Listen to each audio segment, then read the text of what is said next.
What do you believe right now that's making you feel this way? And when you analyse it, you realise how irrational you can be at times. Every single one of our major customers and minor customers all shut their doors overnight. It's not sales per se, but the outcome of it is, because people get to know you, they get to see you. But, what's the culture like at the business? What do we stand for, the values? I've got to tick that box on my personal development programme I don't really want to be here.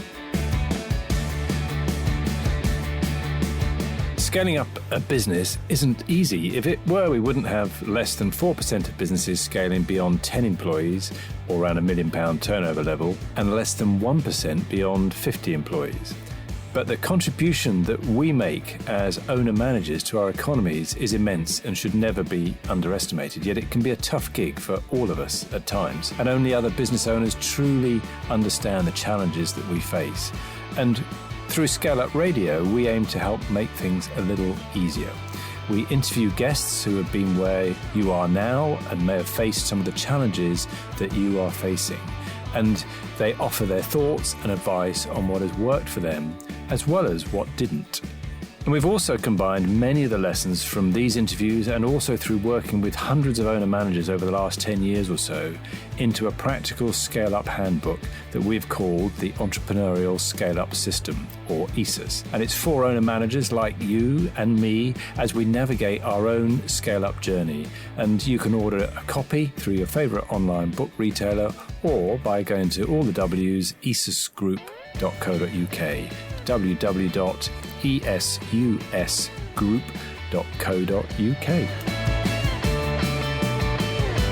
So this episode of ScaleUp Radio is one of our monthly theme presentations, and it's around planning, and in particular 3-year planning. But before you switch off and you have images of 110-page business plans or worse or something like that, it's not about that at all. We all know that we should be doing our planning on at least an annual type basis, but how many of us really, hand on heart, know that we do it properly and we think about it in the right way, getting the right people involved, and then come out with some really good priorities for the year, for example, that we stick to. So what we try and take you through here is a simple way of getting to the point where you've got that sorted, not a big written business document, but ideally on a one-page plan. So a nice simple way of doing it. But we look at some of the reasons why it's so important, but how to, most importantly, how to go about it in a practical, pragmatic way that gets you to where you need to get to. Because as small business owners, we don't want to spend all of our time with our head buried in spreadsheets and Word documents and all of those good things.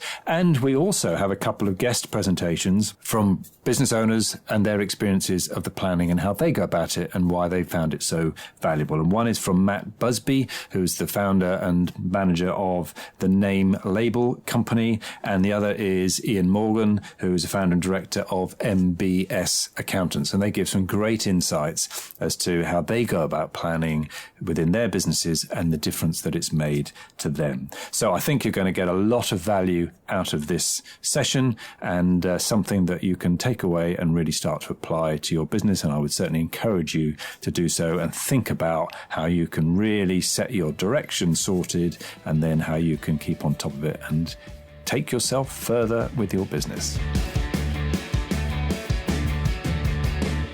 So the plan, what's your 3-year base camp? Okay, what are you going to do over the next 3 years, where you want to try to get to in order to hit your 10-year plan?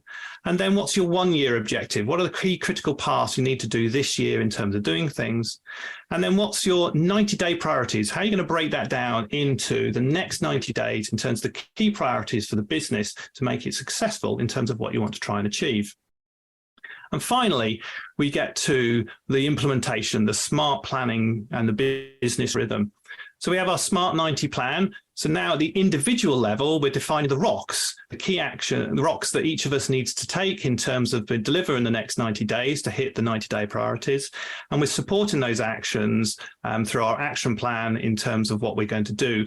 And the key thing here is ensuring that your business rhythm is in place to ensure that you're reviewing, maintaining, and understanding how you're moving against those actions to deliver the action, the Smart 90 plan. And sitting down the bottom, then hopefully, this will come out the bottom. If you follow this methodology, you'll get that investment for growth, everything you wanted to try and achieve as you progress and move forwards.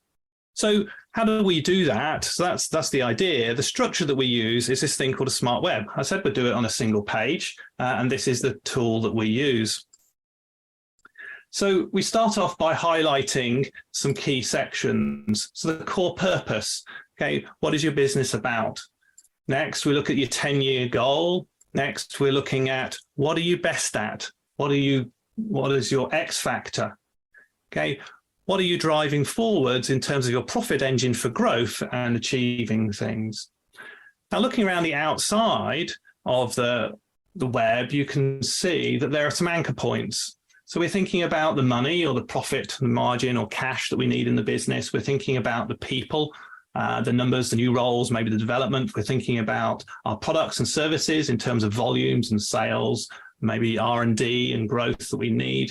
Thinking about our customers in terms of the number, the quantity, the retention, and we're thinking about operations in terms of processes and developments. So those are the key ones that we anchor and we think about as we develop the plan, which I'll show in a moment. But then what we need to also think about is the other anchor points. And the types of things that we might think about are, sales turnover, types of employees, new locations, the amount of turnover from a specific marketplace. Maybe we want to win awards, maybe we want to get accreditations. So we think about through our brainstorming to hit our 3-year goals, what are the key things, the 10 key metrics around the outside goals that we want to achieve. So then what we do is we fill those in. We place those around the outside of our smart web.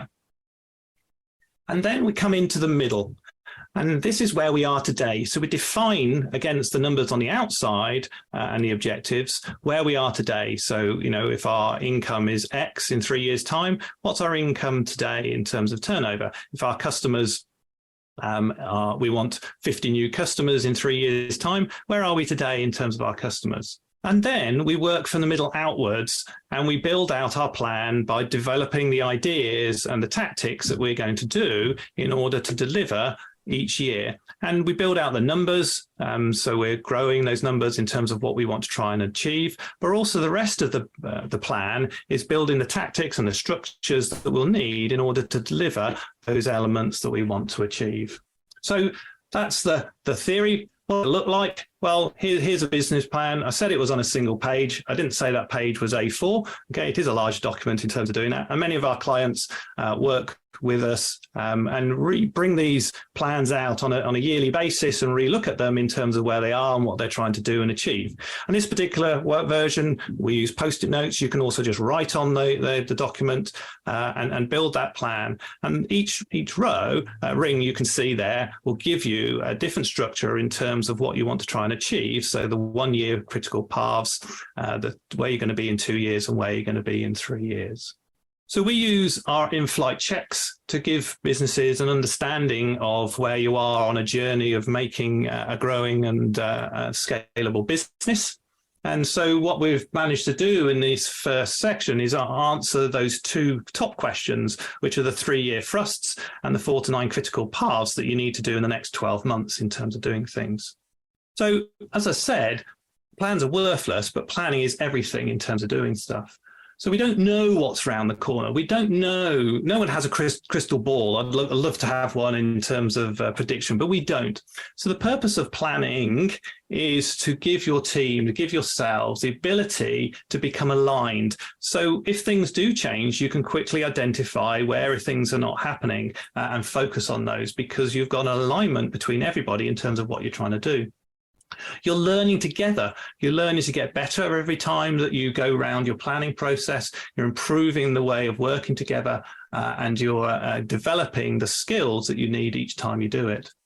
And you're creating strategic problem solvers because as your business grows and scales, you want people to be able to take on the ability to plan and to think within their departments, within their structures. So working together on a big plan, a single planning tool like that helps to build those strategic problem solvers and thinking. Okay, what we'll do is we'll move on to actually now the interesting part for me, because we've given you an idea and some structures, but what does it really mean? How do you really use these type of things to actually develop and to grow your business? So first up, I've got Matt Busby from the Name Label Company, who is going to give us his experience and use of using planning tools. Thanks, Granger. When you said the interesting part, no pressure then. I did strategic planning, and probably like most people, when I first started, it was a once a year sort of event, very unstructured.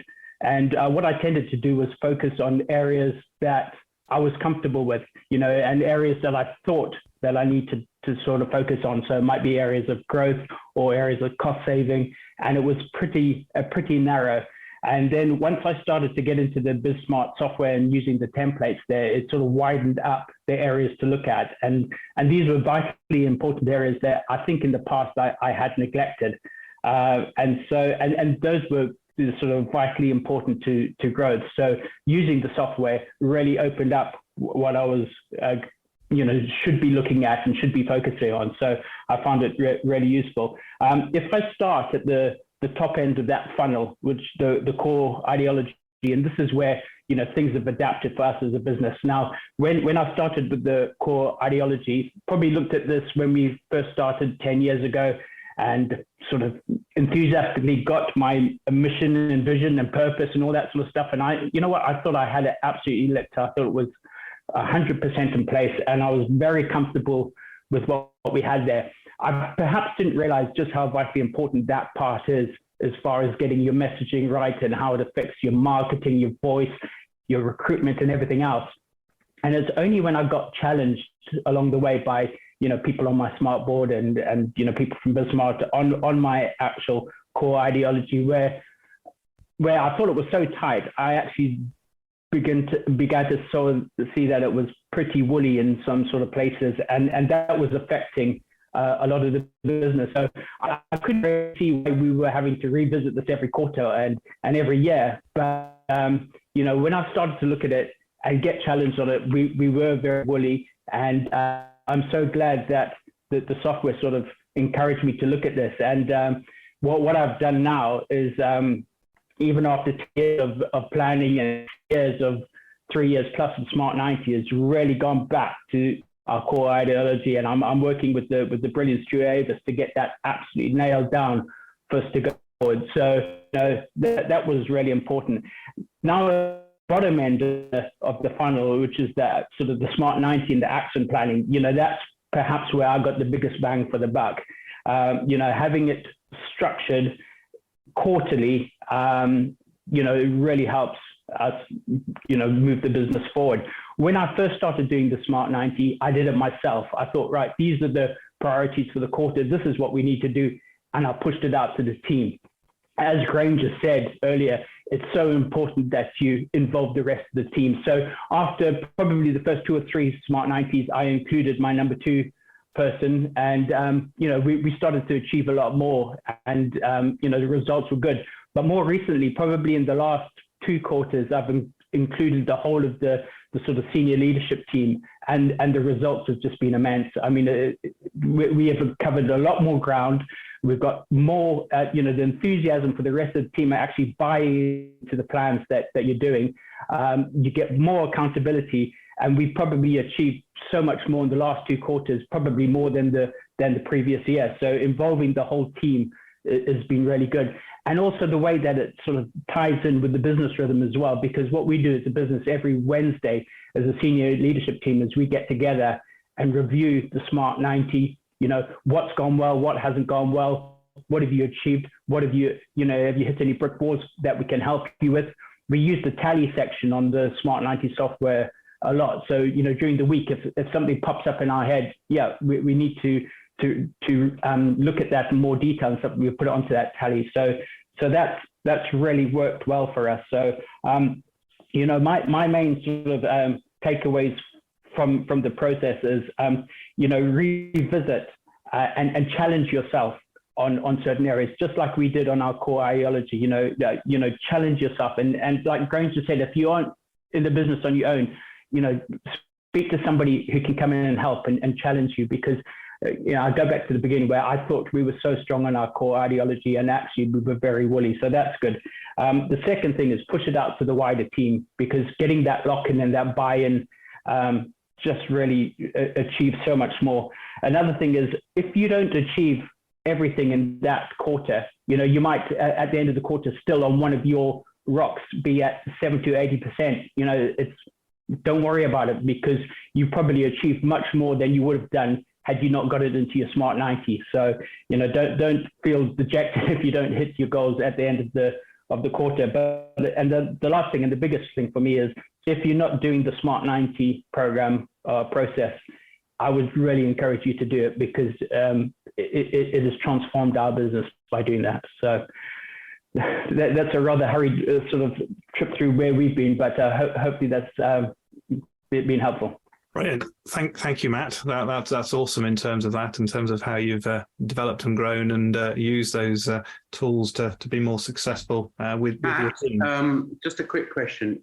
How large is your employee base altogether, and how large is your SLT? We've got there's 5 of us employees, and there's 6, and then our senior leadership team there's 3 of us. But then I also co-opt, somebody in from production as well. And that has helped, because again, some of the things where I was pushing down to them, having them saying, yeah, I'm prepared to do this. I'm happy to do this. Why don't we do this? Has really changed the way, just success-wise, it's been massive. Thank you. So next, in terms of presenting today and talking about how we use business planning, we've got Ian Morgan from MBS Accountants. So I was going to take you a little bit through our sort of strategic planning, but I sort of given this a little bit of a subtitle in terms of it was a reluctant journey that changed my life. And the reason I feel like it was probably a reluctant journey, first of all, is because actually I think I got stuck in this sort of element where I was pretending, certainly to myself, that everything was great. I was telling everybody how amazing my life was, how successful I was, and how great I have it.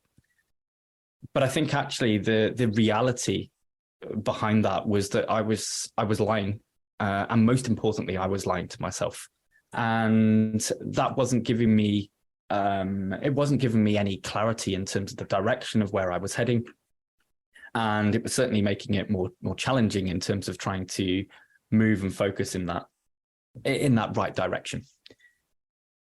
And I then had this element of a moment of realization where it was actually, I'm not really happy. This continual sort of pretending that we're being successful, that I'm achieving everything I want to achieve, it's not working. And something realistically has to change at this point. And this is that starting point where I felt I needed to go on this journey. But there was a reluctance, because whilst I had this realization moment that I wasn't necessarily as happy as I wanted to be, that actually I'm not a person who likes to create planning. I felt it was going to be restrictive. I felt it was going to hold us back. And I felt like we were going to stop being like a family type organization, and we were going to put all this structure in place, and it was going to constrict us. But at the same point, I also realized that I wasn't living a happy or fulfilled life. So something really needed to change. And one of the key things I had to stop pretending about was stop pretending that everything was all fantastic. We're in this situation where we didn't particularly have any money, even though people probably wouldn't have realized that. We'd certainly been occasions where we'd been living off benefits, and we'd certainly had occasions where we were significantly in debt and no particular assets. And it was a key thing just to go, how are we going to move forward? But the real damage that was happening off the back of that was all the weight that I felt I was carrying, and how I felt that me as a person wasn't particularly good enough. I'd spent so long trying to pretend and tell people how good things were that I hadn't realized that I was carrying all these elements, and suddenly they became very, very heavy, and a big challenge. what worked really, really well is creating that sort of senior leadership team, and certainly my wife and business partner, who is a lot more structured and organized, and enabled us to create a real clear plan. And I came across this quote, and it was: a goal without a plan, it is just a wish. And that's where I realized so much how I've been going wrong. It was just the fact that, yes, I'd got a wish realistically, because what was I really trying to achieve? It was very vague, and there was no real sense of direction. So how did I get started? I got introduced to the book Traction by Gino Wickman. And one of the things that we focused on doing from this point of view was that rather than focusing, first of all, on the business, we needed to focus, first of all, on ourselves personally. And very similar to what Granger explained, we had this sort of very 10-year vision or target that we wanted to achieve. But that was just to go, that's really far in the future, and that feels far enough away that we can get a little bit crazy and a little bit excited over what we can achieve. And then we sort of roll that back in to be a lot more focused with 3 years and 1 year. But the focus on this and how important it was is it had to be personal. From my perspective and what I've learned is that the real idea of the business is to be able to change my life personally. And there might be some great things we do for clients and all that side of stuff. However, if we can't be changing our personal lives, then why are we even doing it in the first place? Now, a key element that I feel that we can very easily get drawn into is a bit of a trap of tactics versus strategy. And the real difference here is that the strategy is why and the tactics are how.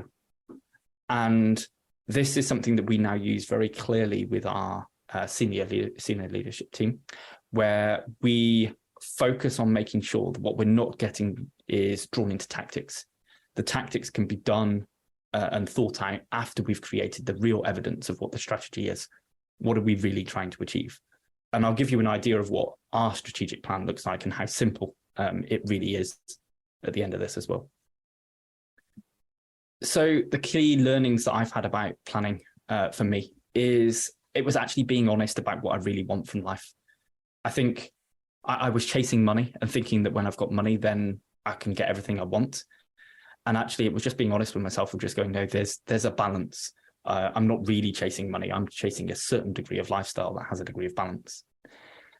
And I think for me, that brings the second point, that it was stopping telling myself that I'll give it to myself once I can afford it, because realistically, I was never affording it, and therefore I was never getting it, and therefore I was always feeling like I was failing. And then less is more. I remember back to our first strategic plan, and we put so much on there that by the end of the first quarter, when we came to review it, we were absolutely miles off. We had failed on so many things that we hadn't achieved anything of any real movement. But what we did from there was actually focus to go, okay, less is completely more, because actually less will mean that we focus and we actually make the improvements. And then it was to be clear on the fact that it's what we want first and how our business can deliver that. And it's usually a combination of then time versus money. Being held accountable is really important. Myself and my wife are quite good at this between us, but then we've also got coaches that help us. And then we've also got our leadership team as well, who help make sure that we're on track and that we're doing the things that we said we're going to do. And then a realization probably over the last 12 months or so is that actually not everybody can think strategically. So a change we've made probably in the last quarter is that actually we've developed off that the leadership team are doing the strategic thinking. The rest of the team are having a degree of input, but the majority of them we find can't necessarily think in that strategic level. So as you grow and you try and roll it out to other people, don't necessarily have frustrations with people if they're not able to think in that manner. So I wanted to just give an insight. This is not a show-off element. It was just a thing to go, if you're the people who are stuck in that, oh, this doesn't seem right. Maybe you are that person like me who was lying to yourself and telling yourself you were successful. Some of the things that for me have managed to be able to change, and that I rented a small house off my parents, bought a car just for £200. I think it was actually 180, but £200. Never had any money. The kids often had to go without. We regularly use credit cards with no real means of paying them off. I worked very long hours and it was highly stressful, even though I managed to hide it very well. And then today, just 5 years on, we're in the case where we've got an amazing home out in the country with a swimming pool, games room, cinema room. We've got lovely new cars. We don't have any real problems or challenges with money. Our kids have got a very nice life. We've not got any debt apart from our mortgage. And by the end of this year, it'll certainly be a case that I've worked through choice rather than through having to, and much more relaxed and enjoy life. And I don't now have to be putting in that effort to try and pretend that everything's great and fantastic. I thought this was a useful little photo. This little spot not far from my house where we can nicely overlook the river. And I thought this was one of the key things that I think was very important about that early stages of strategic planning, was just to be able to sit back and just look and take in everything, not just the stuff close to you, but the stuff really far away, and just go, where am I really going? If you just took this journey and just went, I'm going to walk, where am I going to go? Where am I going to head? And actually just to pinpoint and identify exactly where we're trying to go, and then how we're going to try and get there and the obstacles that lie in our way. It just creates absolute clarity and a real sense of direction. And then I said I'd reveal a little bit of our strategic plan.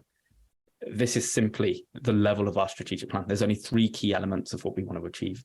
And that's 1, that I need to be able to only work because I want to work. And then to structure the overall business so it runs smoothly 90% of the time, and we're not being dragged in different directions. And then personally, we have a plan that we will do one activity every month as a family, where we will just have that availability and time to do that. And for us, that's just complete clarity. We go, actually, there's very much whys behind this, and that we're not getting stuck into tactics. It's very easy to get drawn into the tactics of any of these areas to go, how do we do that? That's the next step, and then how we move on from there. Thank you, Ian. That was really inspiring and really interesting in terms of that whole thing, and your journey and your honesty is amazing. So, and interesting in the amount of planning that's actually helped to bring that clarity in that direction for you. I hope you enjoyed that discussion, and if you're building and scaling your own business, you might well be interested in our book, The Entrepreneurial Scale-Up System. And it's exactly what it says on the tin. It's a practical handbook around scaling a business in a structured way. And you can order a copy on all your favorite online retailers, including an audio version, or you can find it and other supporting resources on our website, www.esusgroup.co.uk. That's esusgroup.co.uk, which is esusgroup.co.uk.